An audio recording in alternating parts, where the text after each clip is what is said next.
every year. All nine who Otundi see are big great and harnessing our own potentials. On the Bamaka, I just can't I know. Okay, I've been here since about 2 days ago. I am not looking at the because all we need to harness our potentials, we got to see getting harness potentials. Otele, Ijinabia World Igbo Congress, and we felt that World Igbo Congress at the of age, and why we come here is to put our heads together and discuss the well-being of our people. But since we arrived for this year's convention,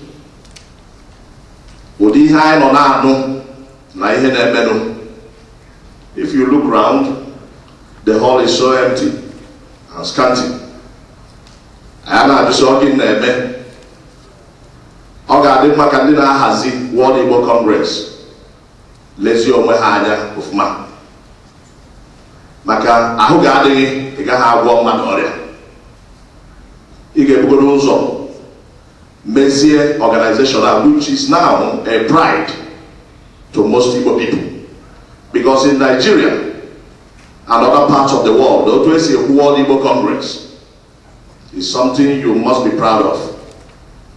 But when we finally arrive here to be part of this discussion, to be part of these efforts to move our place forward, I Bezodika Ndina Hazria here are having problems. So I'm not saying Bigo I do I elezio my no fuma.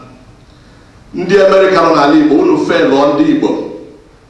A man and Igbo when so unu ekwekele ka osisi eji amatu wuri ihe eji akonu. Because if this organization fails, okay, well, a lot of ripple effects in the whole of the Igbo race. I have been trying my best. We have a group known as the Southeast People's Assembly. If you look around, if you look in the papers, we'll be making our own contributions on how to reposition our place. We came to this convention with a magazine, which we just released, repositioning or rebranding the Southeast for effective leadership. It is all part of the efforts to make our place great. But what we have to ask first is to appeal to our people to please bury your personal ambitions, your individual differences, and try to come together in the greater interest of our people.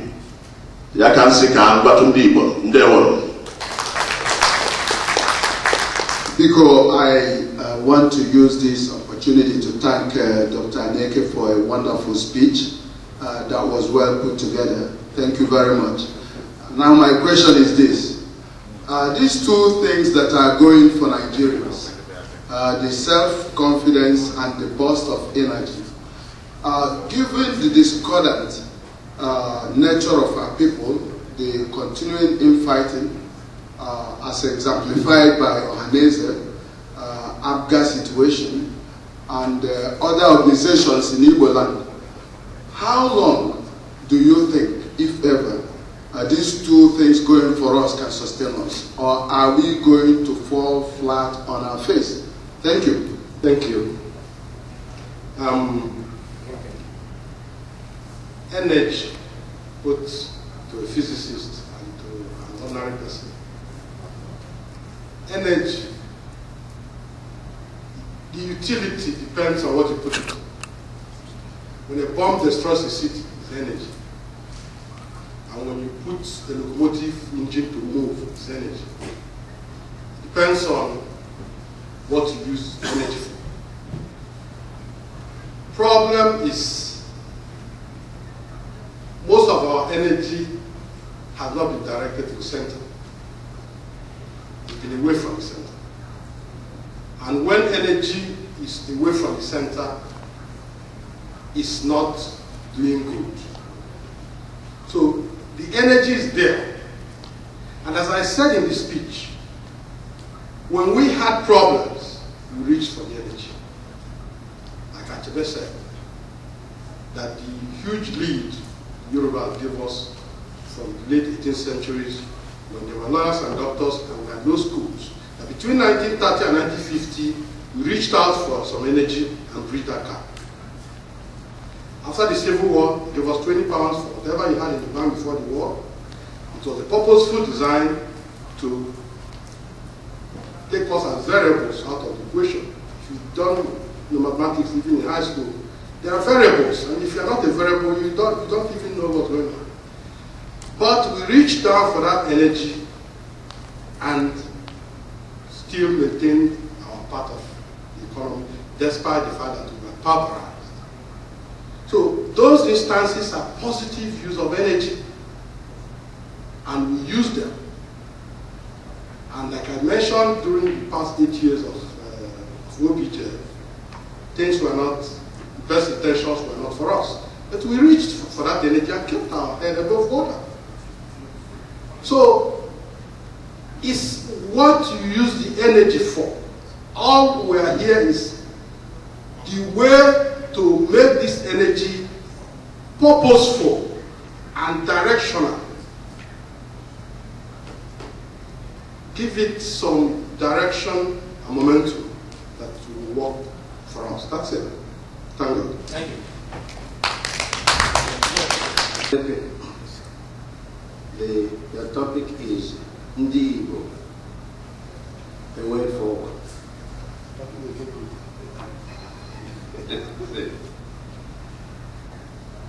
Why is it that every place where we find ourselves, we clamor to have organizations? We have town union, we have state one, we have WIC. But every time, the story you hear, whenever you talk about the organization, it is how we agree to disagree. Most of the time, especially when you have election, we finish in disarray.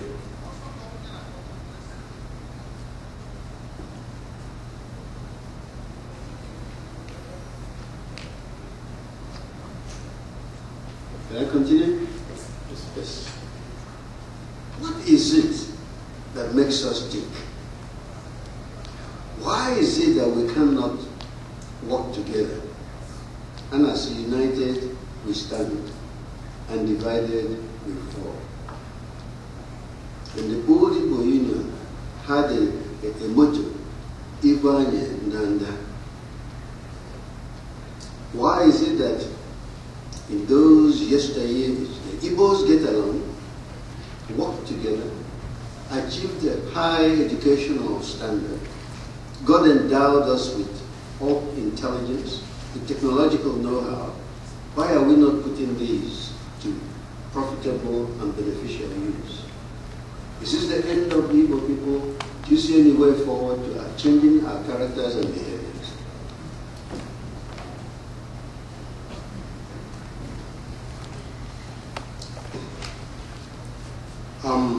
The Prof's questions were taken. I cannot give you the impression that I have all the answers, but sometimes, yes,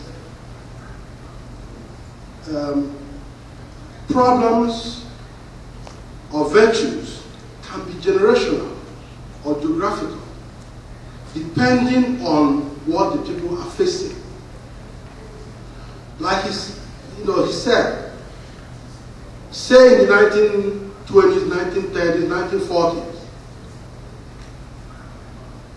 but say 30s and 40s, Nigerians were looking forward for independence. That the white man will hand over government to them. And they were told,